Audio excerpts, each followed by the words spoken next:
Hello बच्चों, good evening.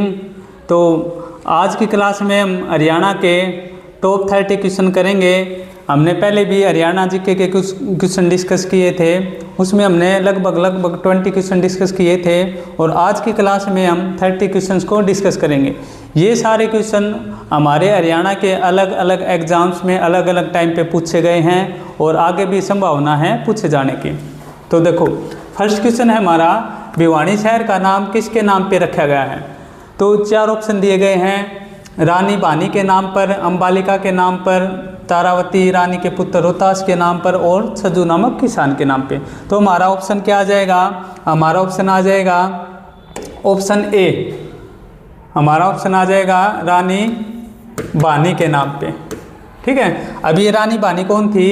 ये राजा नीम सिंह तंवर राजा थे, तंवर या तोमर बोल सकते हो आप। उनकी राजा नीम सिंह की पत्नी थी बानी।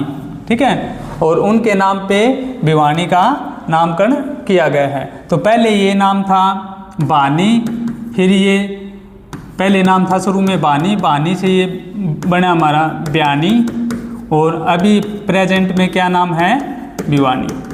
ठीक है, तो किसके नाम पे रखा गया था? ये राजा नीम सिंह की पत्नी बानी के नाम पे। तो हमारा आंसर क्या आ जाएगा? आंसर ए हमारा राइट आंसर आ जाएगा। ठीक है, दूसरा है अंबालिका के नाम पे। नहीं, अंबालिका के नाम पे हरियाणा में कौन सा शहर है अंबालिका के नाम पे?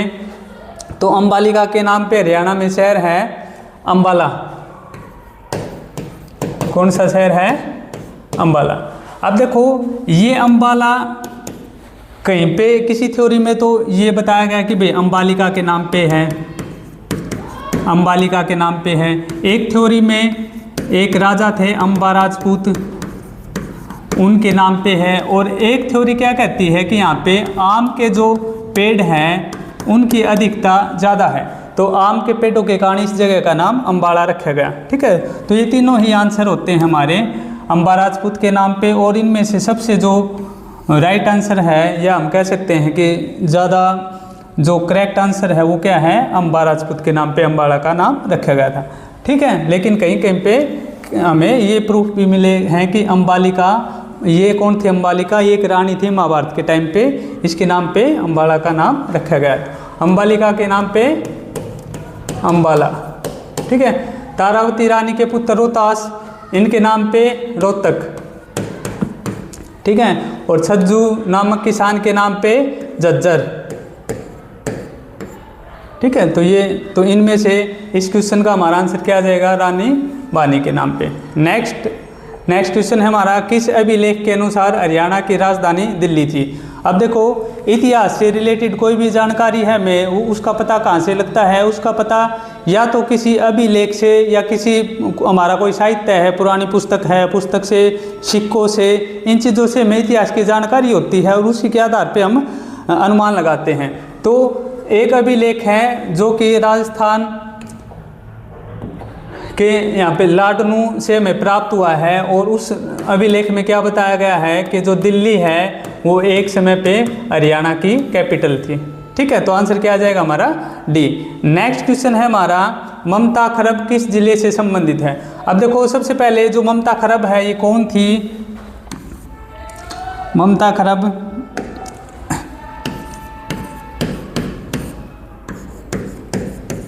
तो ये है एक हॉकी प्लेयर। कौन है? Hockey player. ठीक है, इन्होंने अपने देश को हॉकी में रिप्रेजेंट किया है। ये एक टाइम पे अपने हॉकी टीम की कैप्टन भी थी। ठीक है, एक मूवी आई थी चक दे इंडिया, चक दे इंडिया, और उस मूवी के अंदर शाहरुख खान की मूवी थी। उस मूवी के अंदर एक एक्ट्रेस थी या एक कैरेक्टर था, नाम क्या था उसका? कोमल चौटाला। ठीक है, जब आप उस मूवी को देखोगे तो आप देखोगे कि एक छोटी सी लड़की है, छोटी सी हाइट है उसकी, और बॉय कट रखती है, हरियाणवी बोलती है, और उसका नाम क्या है? कोमल चौटाला। वही कोमल चौटाला कौन है? वो ममता खरब का कैरेक्टर उन्होंने प्ले किया है मूवी के अंदर। ठीक है, तो अब क्वेश्चन क्या है कि ममता खरब किस जिले से संबंधित है? तो कौन से जिले से संबंधित है? ये रोहतक से। ठीक है, नेक्स्ट क्वेश्चन है हरियाणा जिले की सबसे प्राचीन व प्रमुख नहर कौन सी है? देखो हरियाणा में ऐसे अगर हम पूरे भारत के साथ कंपेयर करें, भारत के जो अदर स्टेट्स हैं उनके साथ कंपेयर करें, तो हरियाणा में वन और नदी ये चीज़ें कम है। समुद्र तो है ही नहीं, क्योंकि चारों तरफ से क्या है, ज़मीन से घिरे हुए हैं, तो ये कम है, बहुत कम है। लेकिन फिर भी कुछ नदियां हैं, उनमें से एक नदी है यमुना नदी, ठीक है, यमुना नदी, और वहीं से एक नहर निकाली गई है, पश्चिमी यमुना नहर, ठीक है। ये सबसे प्राचीन और प्रमुख नहर है। क्या है? सबसे प्राचीन और प्रमुख नहर। तो क्या ऑप्शन आ जाएगा हमारा? पश्चिमी यमुना नहर, ठीक है। और इसकी किसने बनवाया था इसको? इसको बनवाया था फिरोज शाह तुगलक, ठीक है, फिरोज शाह तुगलक ने। और ये कौन थे? ये दिल्ली के सुल्तान थे, ठीक है। तो इन्होंने ये नहर खुदवाई थी और इसका निर्माण करवाया था। और कब करवाया था? 14वीं शताब्दी में, ठीक है, ये भी याद रख लेना। हरियाणा में नेक्स्ट क्वेश्चन है हमारा, राम मुकुंद दास का छत्ता किस शहर में स्थित है? अब ये क्या है कि ये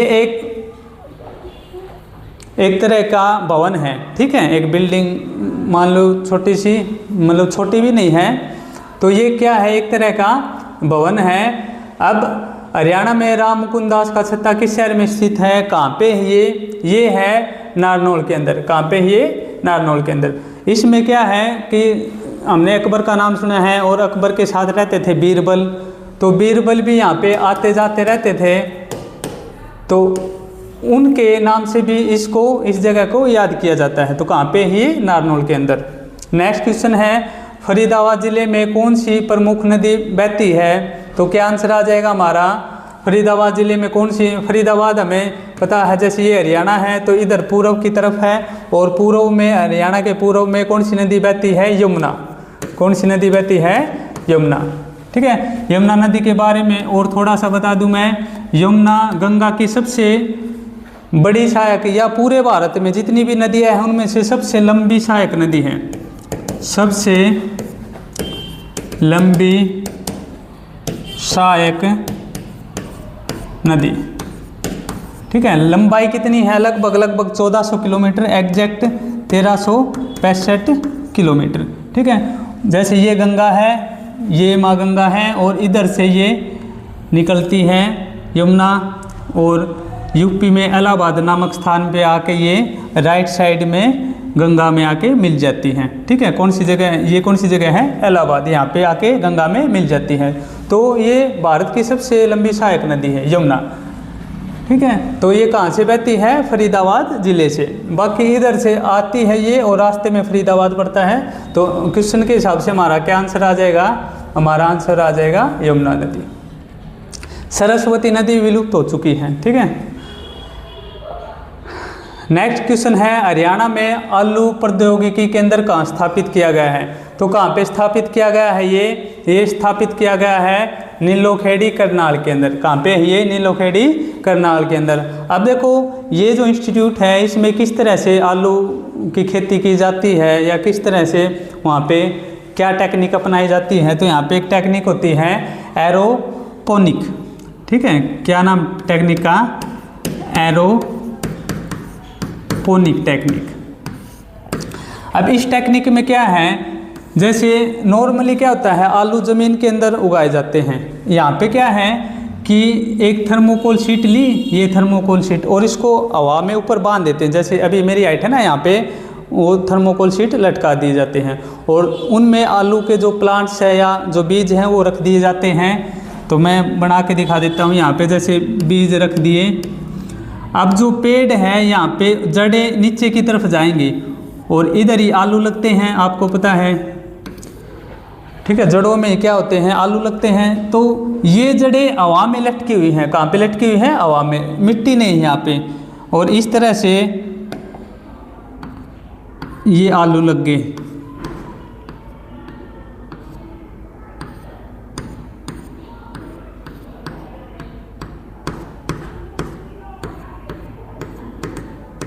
ठीक है। तो इस तरह से ये आलू हवा में ही लगते हैं। तो ये खास है, क्योंकि बाकी जगह पे आलू क्या होते हैं, ज़मीन में उगाए जाते हैं। तो ये एरोपोनिक जो टेक्निक है वो यहाँ पे अपनाई जाती है। कहाँ पे? ये नीलोखेड़ी करनाल के अंदर। अब एक क्वेश्चन ये भी आप कमेंट करना कि हरियाणा में कौन सी आलू की कौन सी वैरायटी है सबसे ज़्यादा उगाई जाती है। नेक्स्ट क्वेश्चन है हमारा, समुद्रगुप्त कालीन सिक्के हरियाणा के किस स्थान से मिले हैं। तो देखो अलग अलग जगह पे खुदाई होती रहती है और वहाँ से कुछ ना कुछ इतिहास का में जो भी हमारे पुराने शहर हैं वहाँ से चीज़ें मिलती रहती हैं। तो हरियाणा के जैसे जगाधरी और मित्ताथल दो ऑप्शन है इसमें ज़्यादा करेक्ट क्या है मित्ताथल, लेकिन जगाधरी से भी क्या है जो गुप्तकालीन सिक्के हैं प्राप्त हुए हैं। तो हमारे दोनों ऑप्शन आ जाएंगे ठीक, मित्ताथल और जगाधरी। जगाधरी कहाँ पे है? ये है यमुनानगर में, और ये कहाँ पे है? ये है भिवानी के अंदर। ठीक है। नेक्स्ट क्वेश्चन है, उत्तर वैदिक काल में हरियाणा में किस वंश का शासन था। तो देखो उत्तर वैदिक काल कौन सा था? जो हमारा वैदिक काल है वो दो हिस्सों में बांटा गया है। वैदिक एज है जो हमारी, वो कितने हिस्सों में बांटी गई है? दो हिस्सों में, फर्स्ट वैदिक एज और फिर फर्स्ट वैदिक एज और लेटर वैदिक एज। ठीक है। जो फर्स्ट वैदिक एज है वो 1500 BC ईसा पूर्व से लेके 1000 ईसा पूर्व के बीच में उसका कार्यकाल है, और उसके बाद 1000 BC से लेके 600 BC के बीच में ये टाइम पीरियड है, ये उत्तर वैदिक काल का टाइम पीरियड है। ठीक है। तो ये जो पहले वाला टाइम पीरियड है इसमें तो इसके बारे में इतनी जानकारी नहीं है यहाँ पे, बस एक जानकारी है कि आर्य लोगों ने यहाँ पे ऋग्वेद की रचना की थी। ठीक है। किसकी रचना की थी? ऋग्वेद की। तो हमें इतिहास की जानकारी पुरानी किताबों, सिक्कों से, शिलालेखों से, इन चीज़ों से होती है। तो ऋग्वेद इस टाइम की जो पुरानी पुस्तक क्या है? ऋग्वेद। और ये जो उत्तर वैदिक काल है इस टाइम पे बहुत सारी किताबें लिखी गई थी। ठीक है। उनसे हम इतिहास का पता लगाते हैं। तो ऋग्वेद इस टाइम पे हरियाणा में कौन से वंश का शासन था? कुरु वंश का। ठीक है। जो महाभारत हमारी बुक है, या महाभारत बुक कह सकते हो, या आप उसको कहानी कह सकते हो, या कह सकते हो भाई वो हकीकत में हुई थी, कुछ भी आप मान सकते हो उसको। तो जो महाभारत है उस टाइम पे कुरुवंश था, उनका कुरुवंश का ही शासन हमारे हरियाणा में था। ठीक है। और हरियाणा का ये जो बड़ा सा क्षेत्र है इसको कुरुक्षेत्र बोला जाता था। नेक्स्ट है, हरियाणा में राजा नार सिंह का किला किस शहर में है। तो राजा नार सिंह का किला कहाँ पे है हरियाणा के अंदर? ये है बल्लभगढ़ के अंदर। कहाँ पे है? बल्लभगढ़ के अंदर। नेक्स्ट क्वेश्चन है, हरियाणा में शाह चाकाखोरी मेला किस समुदाय से संबंधित है। तो ये मेला देखो ये साल में एक बार लगता है। ये मेला कैसा मेला है? ये सालाना, एक साल में एक बार लगता है। और ये एक दरगाह है, कहाँ पे है? ये गुड़गांव में, गुरुग्राम। ठीक है। गुरुग्राम में लगता है, और वहाँ पे दरगाह है। दरगाह पे क्या है? मुस्लिम लोग जाके मन्नतें मांगते हैं। तो कौन से समुदाय से संबंधित है? ये मुस्लिम समुदाय से। नेक्स्ट क्वेश्चन है हमारा, हरियाणा में सरस्वती चीनी मिल किस जिले में है। तो ये कहाँ पे है? डी आंसर आ जाएगा हमारा यमुनानगर के अंदर। ठीक है। नेक्स्ट क्वेश्चन है, हरियाणा में कंटेनर स्टेशन कहाँ पे स्थापित किए गए हैं। तो देखो कंटेनर स्टेशन हमारे हरियाणा में कई जगह पे हैं। कंटेनर स्टेशन का मतलब क्या है कि जहाँ पे हमारा वो जो लोडिंग का सामान होता है वो उतारा जाता है और वहाँ से लोड किया जाता है। तो ये कहाँ पे है? ऑप्शन है हमारे पलवल, गुड़गांव, फरीदाबाद, हिसार, पानीपत, रेवाड़ी। तो देखो ये जो ऑप्शन है इनके अकॉर्डिंग तो ये ऑप्शन भाई गलत हैं। ऐसे बता देता हूँ मैं आपको, गुड़गांव और रेवाड़ी। ठीक है। गुड़गांव में भी है और रेवाड़ी में भी है, और एक जगह पे और कंटेनर स्टेशन है, वो आपको कमेंट करके बताना है। तो ये जगह है, यहाँ पे क्या है हमारे कंटेनर स्टेशन स्थापित किए गए हैं हरियाणा में। नेक्स्ट है हरियाणा में डॉक्टर अंबेडकर मेधावी छात्र योजना कब शुरू की गई थी? तो कब शुरू की गई थी ये योजना शुरू की गई थी 2005 और 6 में।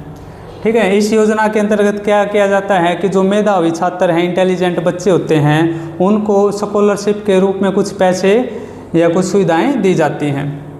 तो ये 2005-6 में शुरू की गई थी और 2009 के अंदर इसको थोड़ा सा इसमें एम्बेडमेंट कर दी, मतलब संशोधित कर दी थी। ठीक है, क्या कर दी थी? संशोधन कर दिया था इसके अंदर। थोड़ा सा संशोधन में क्या किया गया था कि पहले ये छोटे बच्चों के लिए थी, छोटे बच्चे मतलब ग्रेजुएशन तक के बच्चों के, बाद में इसमें जो पोस्ट ग्रेजुएशन के कोर्सेज हैं उनको भी शामिल कर दिया कि भाई उन कोर्सेज में जो बच्चे अच्छा स्कोर करेंगे या अच्छे परफॉर्म करेंगे उनको सरकार की तरफ से स्कॉलरशिप दी जाएगी। ठीक है, तो कब शुरू की गई थी ये? 2005-6 में। हरियाणा के वात्सली का प्राचीन नाम क्या है? तो प्राचीन नाम क्या है? ये हमारे ऋषि के नाम पे है। क्या नाम है? व्यासली। ठीक है, तो ऑप्शन ए हमारा करेक्ट आंसर हो जाएगा। नेक्स्ट है हरियाणा तिलक का प्रकाशन रोहतक से किसने किया था? तो हरियाणा तिलक ये एक मैगजीन थी या समाचार पत्र कह सकते हो आप, ये एक समाचार पत्र था। और कौन सी भाषा में था ये? उर्दू में। ठीक है, कौन सी भाषा में प्रकाशन किया जाता था इसका? उर्दू भाषा में प्रकाशन किया जाता था। और कब शुरू किया गया था? 1923 में। ठीक है, और किसने किया था इसको शुरू? पंडित श्री राम शर्मा ने। किसने शुरू किया था? पंडित श्री राम शर्मा ने। इसमें ये क्या लिखते थे? जनरली जो अंग्रेजों के खिलाफ, अंग्रेजों की जो नीतियां थी या अंग्रेज हमारे भारत में क्या क्या गलत नीतियां चलाते थे उनको ये दिखाते थे। तो देखो, आज़ादी में, हमें आज़ादी दिलाने में क्रांतिकारियों के साथ साथ हम कह सकते हैं कि जो न्यूज़पेपर है, हमारे मैगजीन्स है, वैसे तो लिखते थे उनको आदमी ही, तो उनका भी एक इम्पोर्टेंट रोल रहा है। क्योंकि जैसे आज के टाइम पे व्हाट्सएप, फेसबुक है, इंस्टाग्राम है, सोशल साइट्स हैं, लेकिन उस टाइम पे क्या होता था कि अपनी बात पहुंचाने के लिए मैगजीन्स और न्यूज़पेपर का ही यूज़ किया जाता था। ठीक है, तो क्या आंसर आ जाएगा इसका हमारा? पंडित श्री राम शर्मा। नेक्स्ट है हरियाणा में जुलाई सितंबर में वर्षा किस पवन से होती है? तो देखो, जो बारिश होती है वो जनरली किसके कारण होती है? पवन के कारण, हवाओं के कारण। अब कैसे होती है? देखो, जैसे ये समुंदर है, ठीक है, और ये है ज़मीन। सूरज की किरणें गिरने से क्या होगा? जैसे सूरज की किरणें गिरी और पानी क्या होता है? गर्म हो जाता है। तो गर्म होने से क्या होता है? यहाँ की हवा ऊपर उठ के और इस जगह को खाली कर देती है। जब ये खाली होती है तो इधर से दूसरी हवाएं आती हैं और यहाँ से बह के साथ में पानी को उठा लेती हैं। ठीक है, और यही हवाएं जिनमें पानी होता है फिर ये आगे बहती हैं। इन्हीं को हम क्या बोलते हैं? मानसूनी हवाएं। या आप सिंपल भाषा में ये बोल सकते हो कि समुंदर से ऊपर बह के आती हैं ये हवाएं, और इन हवाओं में नमी होती है। और नमी क्या होती है? जब नमी बादल के रूप में चलती हैं ये हवाएं, तो क्या बारिश करती हैं। ठीक है, बादल की फॉर्मेशन हो जाती है और क्या होती है? बारिश। तो हमारा आंसर क्या आ जाएगा इसमें? आंसर आ जाएगा अपना दक्षिणी पश्चिमी मानसून पवने। ठीक है, ये जैसे अपना ये भारत है तो ये इधर से एंटर करती हैं भारत में। ये दक्षिण भी, ये हिस्सा दक्षिण में भी आता है और पश्चिम में भी आता है। तो इसलिए इन पवनों को दक्षिणी पश्चिमी मानसून पवने बोला जाता है, जिनके कारण हमारे जो मानसून सीजन होता है उसमें बारिश होती है। ठीक है, तो जुलाई सितंबर महीना हमारा मानसून का महीना या मानसून के महीने माने जाते हैं। ठीक है, एक ऑप्शन है इसमें पश्चिमी विक्षोभ। अब ये जो पश्चिमी वेस्टर्न डिस्टर्बेंस है, पश्चिमी विक्षोभ, इसके कारण हमारे हरियाणा में फरवरी महीने में बारिश होती है। ठीक है, फरवरी जनवरी के टाइम पे बारिश होती है। तो क्वेश्चन के अकॉर्डिंग हमारा आंसर क्या है? ये डी आंसर हमारा करेक्ट हो जाएगा। हरियाणा, नेक्स्ट क्वेश्चन है हरियाणा में जननी सुरक्षा हेतु असत्य कथन कौन सा है? तो देखो, जननी सुरक्षा हेतु ये योजना है, ये योजना जनरली महिलाओं से, उनके स्वास्थ्य से जुड़ी हुई है। ठीक है, तो इसमें हमें गलत बताना है कौन सा है। तो इसमें सरकार क्या करती है? ये जो आशा वर्कर है इनको प्रोमोट करती है कि भाई आप महिलाओं का, जो गर्भवती महिलाएं हैं, उनके टाइम पे उनका चेकअप करवाते रहो, उनकी देखभाल के लिए आप विजिट करो उनके यहाँ पे, और उनकी जो डिलीवरी है हो सके अगर पॉसिबल है तो उनके ग्रामीण क्षेत्र में, अगर गांव में रहते हैं तो ग्रामीण क्षेत्रों में, शहर में रहते हैं तो लोकल जो एरिया का जो हॉस्पिटल है या जो संस्थान है वहाँ पे उनकी डिलीवरी हो जाए, ये सरकार चाहती है।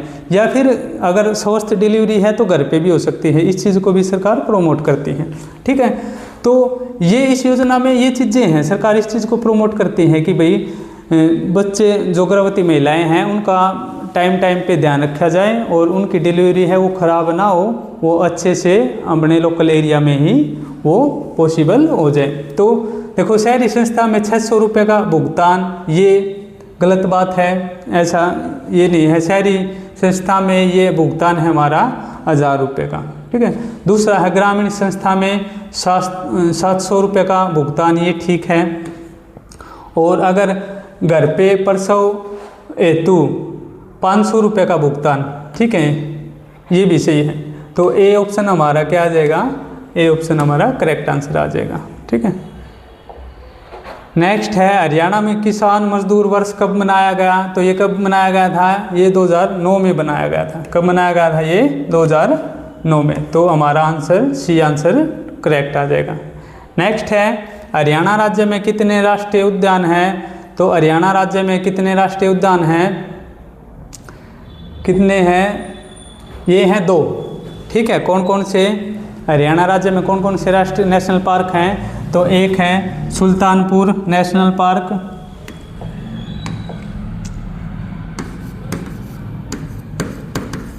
सुल्तानपुर नेशनल पार्क, और एक है कलेसर नेशनल पार्क। ठीक है, ये कहाँ पे है? ये है यमुनानगर के अंदर और ये है गुरुग्राम के अंदर। कलेसर है ये भगवान शिव का इधर मंदिर है, भगवान शिव के नाम पे ही काल ईश्वर हम उनको बोलते हैं, उसी के नाम पे इनका नाम इस जगह का नाम रखा गया है। तो सुल्तानपुर और कलेसर ये 2 हमारे हरियाणा के नेशनल पार्क हैं। नेक्स्ट है, ये हमारा रिपीट हो गया वही क्वेश्चन। हरियाणा में नेक्स्ट क्वेश्चन है हरियाणा के यमुनानगर में भारत स्टार्च केमिकल लिमिटेड कब स्थापित किया गया था? तो ये केमिकल कब स्थापित किया गया था? ये हमारा स्थापित किया गया था 1938 में। ठीक है, यहाँ पे मक्का से स्टार्च बनाई जाती है और जब ये बनाया गया था उस टाइम पे इसकी कैपेसिटी कितनी थी? 80 मीट्रिक टन, और ये आज बढ़ के कितनी हो गई है? 80,000 मीट्रिक टन में ये हमारा कन्वर्ट हो गया है, मतलब इसने बहुत ज़्यादा प्रोग्रेस की है। ठीक है, तो कब स्थापित किया गया था? ये 1938 में। नेक्स्ट क्वेश्चन है हमारा हरियाणा का ताजमहल किस स्मारक को कहा जाता है? तो देखो ये शेख चिल्ली का मकबरा है।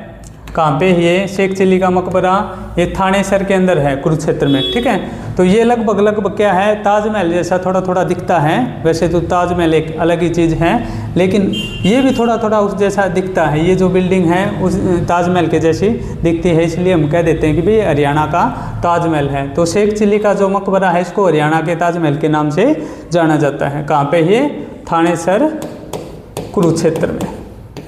ठीक है, तो ए आप ऑप्शन हमारा करेक्ट आ जाएगा। नेक्स्ट है पानीपत नेत्रहीन वयस्क प्रशिक्षण केंद्र किस आयु के लोगों को प्रशिक्षण मिलता है? तो देखो ये जो इंस्टीट्यूट है, ये सेंटर है, यहाँ पे जो क्या करवाया जाता है, यहाँ पे जो अंधे बच्चे हैं और उनकी उम्र 18 से 45 साल की, जो वयस्क हैं, बच्चे नहीं वयस्क हैं, और 18 से 45 साल उनकी उम्र है, तो उनको जैसे